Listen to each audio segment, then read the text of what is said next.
바울은 앞에서 1장에서 투기와 분쟁으로 그리스도를 전파하는 자들이 있다라는 것을 언급했습니다.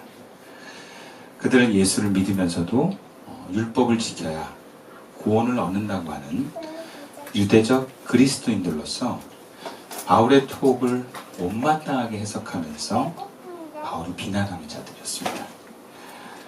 바울은 이제 그들의 정체를 보다 자세히 밝히며 빌립보 교회가 이들에 대해서 경계할 것을 경고하고 있습니다.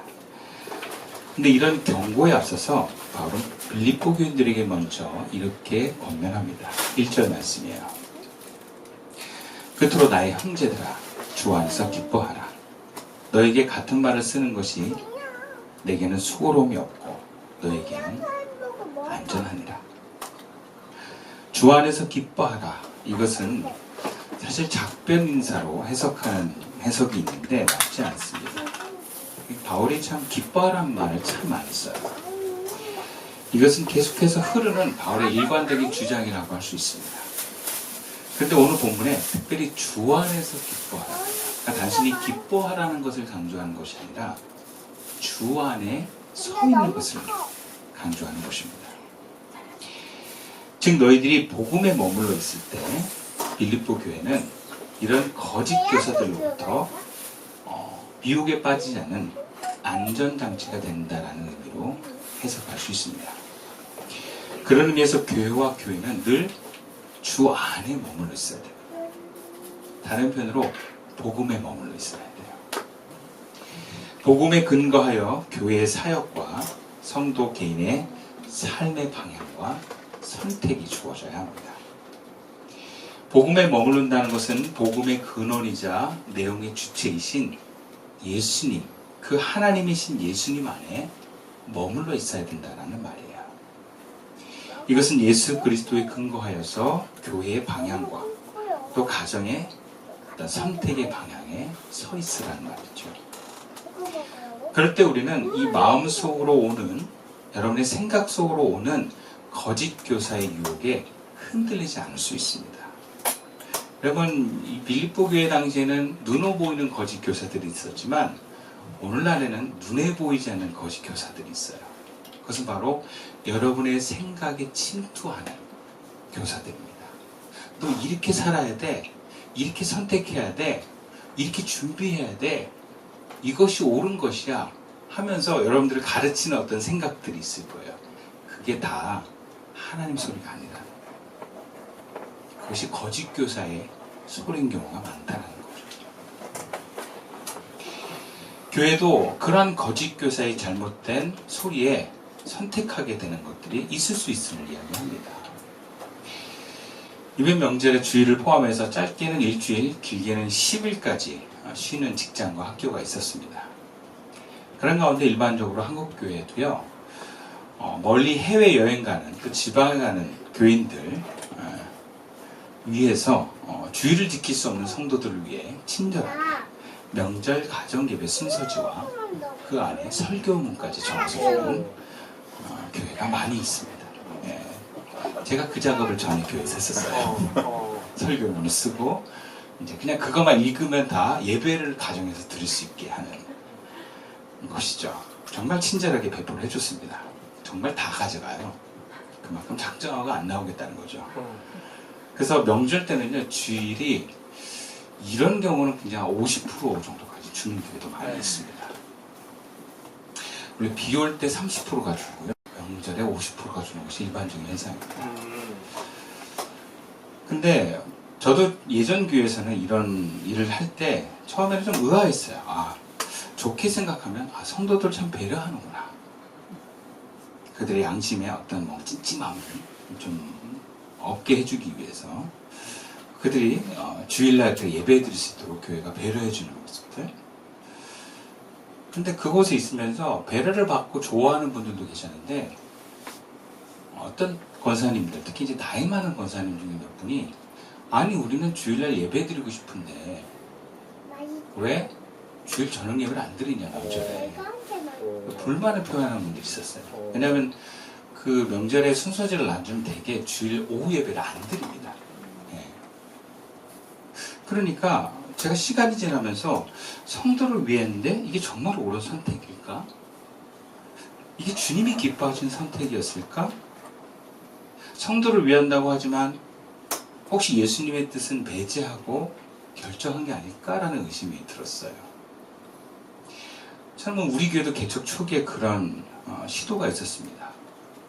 명절이 끼면 주일을 통째로 안 나온 분도 계셨는데 거의 반 정도가 예배만 드리고 마을 모임을 안 하고 갔어요. 그러면 교회에서는 명절에 마을 모임을 해야 될까 말아야 될까가 고민이 되는 거예요. 왜냐면 마을이 이제 통째로 안 나와보는 경우가 있거든요. 그러면 마을 이장들이 자기 그 성도들 한 명도 없는 거야. 그럼 다른 마을 가서 같이 합치면 되잖아요. 그것도 싫어요. 뭔가 자기만의 어떤 나 마을 이장이야 뭐 이런 게 있어가지고 카페 가버려요 그냥 그 시간에. 합류하라 때 안 하더라고.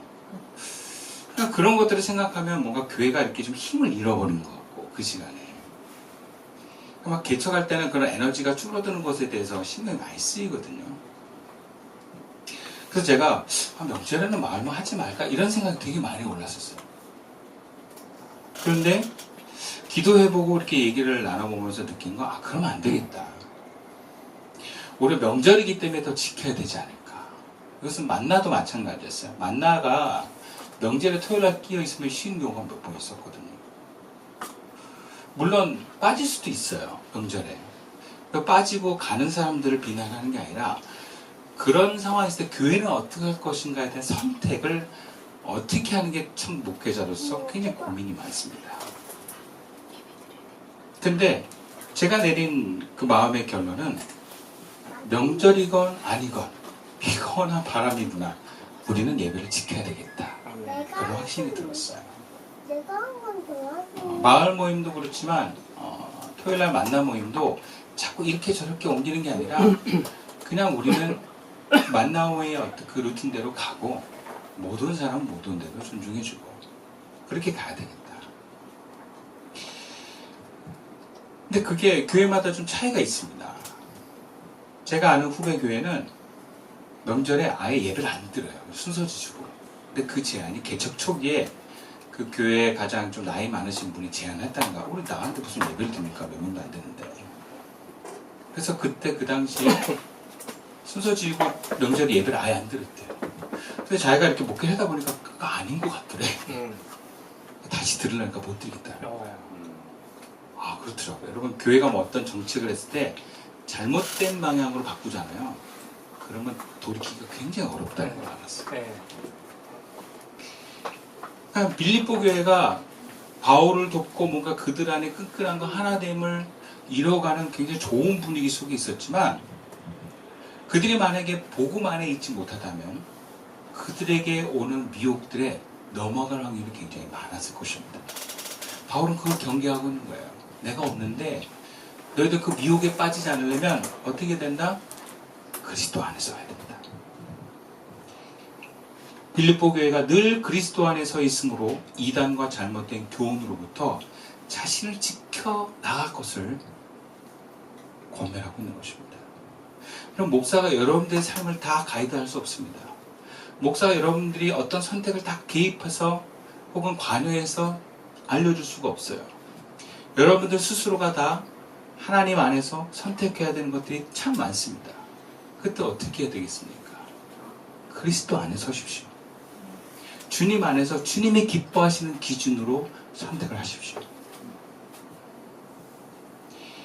오늘 본문에서 빌립보는 그런 미혹 있는 상황에서 주님 안에 서라고 얘기하면서 동시에 그들에게 구체적으로 어떤 미혹이 있는지를 알려줍니다. 그게 2절과 3절 말씀이에요. 개들을 삼가고 행악하는 자들을 삼가고 몸을 상해하는 일을 삼가라. 하나님의 성령으로 봉사하며 그리스도 예수로 자랑하고 육체를 신뢰하지 아니하는 우리가 곧 할례바라.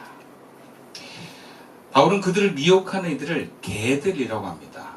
아마 유대적 그리스도인을 이렇게 표현한 것 같아요. 이들은 그리스도를 믿음으로 구원을 받는 것이 아니라 먹고 마심과 특별히 할례에 관한 유대의 율법을 행해야만 구원을 받는다고 주장하는 자들이었습니다. 이런 자들에 대해서 바울은 저주받을 것이다라고 아주 강력하게 이야기합니다. 그리고 본문에서는 그런 저주받을 대상을 향한 표현으로 개들이라고 표현하는 거예요. 저는 개.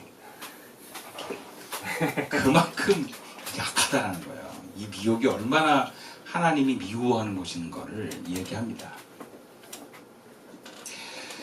그러면서 그들의 모습과 행동을 포함해서 조심해야 된다. 왜냐하면 그들이 개와 같은 그런 하나님의 뜻에 벗어난 자들이라는 걸 너희들이 알면 조심할 거기 때문에 그렇죠. 우리가 왜 속아 넘어가냐면 그 속아 넘어가는 사람을 믿기 때문에 그래요. 그 사람이 어떤 사람이란 걸 그들의 정체를 알면 그들이 악하고 속임수를 쓰는 사람이고 하나님의 뜻에 벗어난 사람이라고 하면 그들이 어떤 얘기를 해도 너희들은 안 넘어갈 것이기 때문입니다. 그래서 그들의 행동을 이야기하는데 이렇게 얘기해요. 행악하는 자들, 몸을 상해하는 일, 이것을 이야기합니다. 즉 그들은 구원의 조건으로 할례를 이야기하는데 이거는 몸을 상하는 살을 베는 행위에 지나지 않는다는 거예요. 그래서 그들은 복음을 위해서 일한다고 하지만 사실은 자기 사욕에 움직이는 사람들이다. 거짓 사도고 사탄의 일꾼이고 아주 분규를 일으키는 자들이라는 것을 미리 알려주는 거예요. 얘네들이 이런 애들이야. 그런 애들이 너희들 가운데서 지금 미혹하고 있어. 조심해. 그러는 거죠. 다른 복음을 전하는 거짓 사도들에 대해서 인정사정 없는 표현합니다. 바울은 그만큼 그들에 대한 적대감과 이것이 얼마나 조심해야 될 것임을 이야기하고 있습니다. 경각심을 주는 거예요.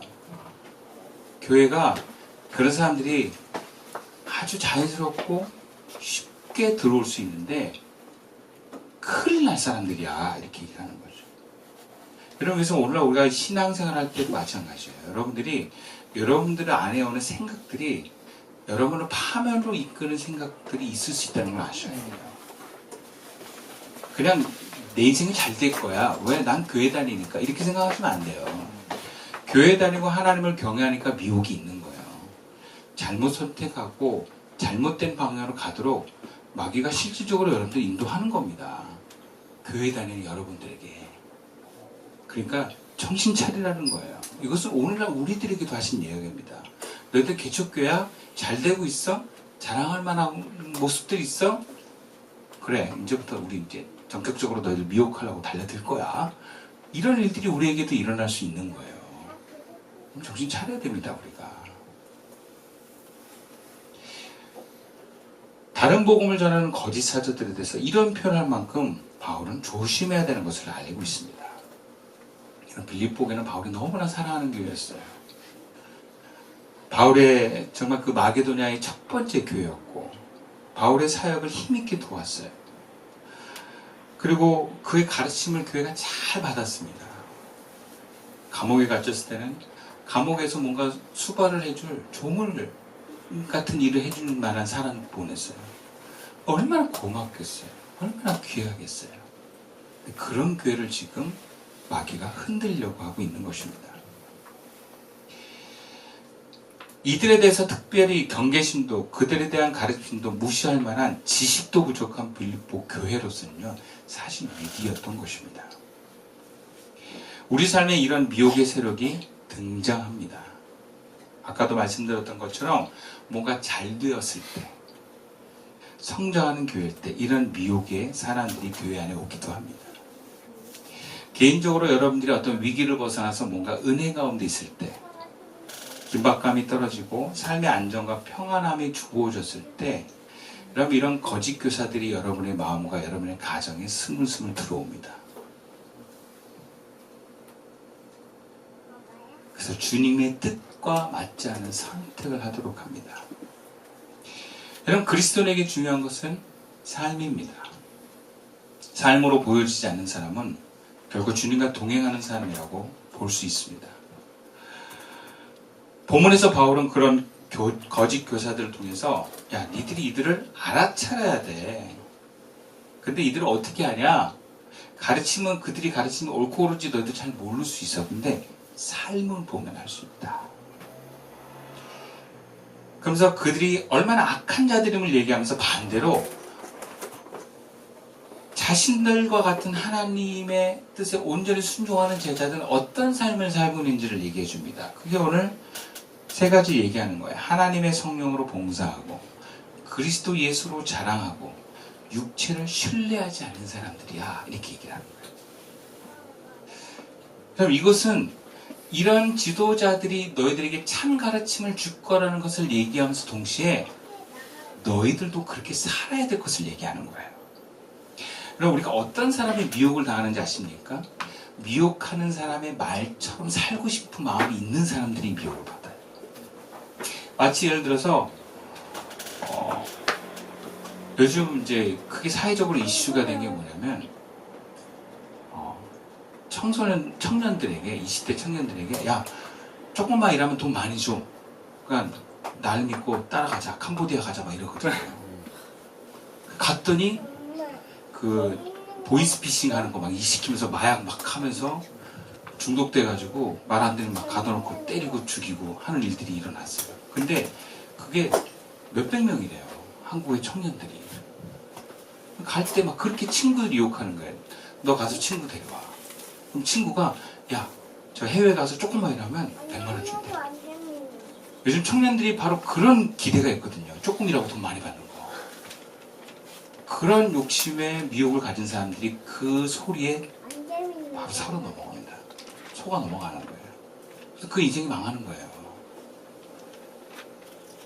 그러니까 빌립보 교인들이 거짓 교사인지 참 교사인지 알려면 그들이 참 교사와 같은 삶을 지향하고 있어야 돼요.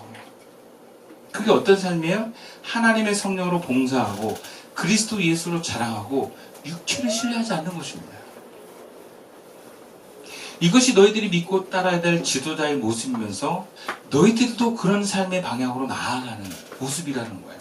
차근차근 살펴보면 하나님의 성령으로 봉사하며 이 봉사는 이스라엘이 하나님께 예배하는 것을 얘기합니다. 그러니까 본문에서 하나님의 성령으로 봉사하는 것은 하나님의 성령으로 예배하는 사람이란 걸 얘기해요. 신약의 그리스도인들은 성령의 내주하심을 통해서 생명의 능력과 사랑을 받아서 하나님께 진심으로 하나님을 향한 예배를 드렸습니다. 그러니까 마음의 진심으로 드리는 거예요. 이게 성령을 받은 사람의 특징이에요. 성령을 받으면 하나님을 향한 열심의 의지가 생깁니다. 그리고 그분을 사랑할 감정도 올라온다 그래요. 이게 성령을 받고 하나님의 은총을 입은 사람들의 특징이에요. 그래서 그런 사람들이 할 수 있는 예배 안에서의 모습이 뭐냐? 구체적으로 찬양의 진실함이 있어요. 찬양을 진심으로 합니다. 노래는요, 속이지 못해요. 노래하는 걸 이렇게 지켜보면 그 사람의 마음이 다 드러나요. 그래서 노래는 거짓을 이야기할 수가 없어요. 특히 노래를 조금 들을 줄 아는 사람일수록 노래를 통해서 그 사람을 다 알아요. 그래서 요즘에 전부 다 무슨 오디션 프로 하잖아요. 가요. 그러면 파이널까지 올라가는 마지막 사람들이 제일 선택하는 노래들이 뭐냐? 자작곡이에요. 왜? 나를 진실하게 표현해서 가장 감동을 줄 수 있다고 확신하기 때문에. 그래서 가장 진실한 것이 가장 감동적이라는 것이 오늘 문화거든요. 그러니까 다 자작곡을 해요. 왜? 그게 내 얘기니까. 자기 얘기하는 거예요. 다 알아들은다는 거예요. 그럼 찬양 거짓말 할 수가 없습니다. 찬양을 통해서 자기가 하나님 앞에 고백을 하는 거예요. 신앙 고백. 성령으로 예배된 사람은 찬양이 달라요. 두 번째로 말씀을 들을 때 다릅니다. 여러분은 여러분 자신을 볼 수 없지만 저는 보잖아요. 그럼 설교할 때 여러분의 표정과 얼굴에서 여러분의 마음이 다 드러납니다. 그래서 제가 이렇게 설교하다 보면 아 얘는 교회 나가겠구나 이게 그냥 와요. 네, 말씀 다 튕겨내요. 심지어 10년을 저한테 말씀을 들었다는데 나갈 때는 표정이 달라져요. 말씀에 난 너 동의할 수 없어 이런 느낌의 얼굴이 다 써 있어요. 근데 성령으로 예배하는 사람은 목사의 이야기를 듣는 게 아니라 목사를 통해서 하나님의 이야기를 들으려고 그래요. 왜? 영이 들으려고 하는 거예요. 말씀을. 영이 하나님을 경험하는 거예요. 그러니까 설교 말씀을 들을 때 목사의 가르침을 들으려고 하는 눈빛이 아니에요. 하나님의 음성을 들으려고 하는 눈빛.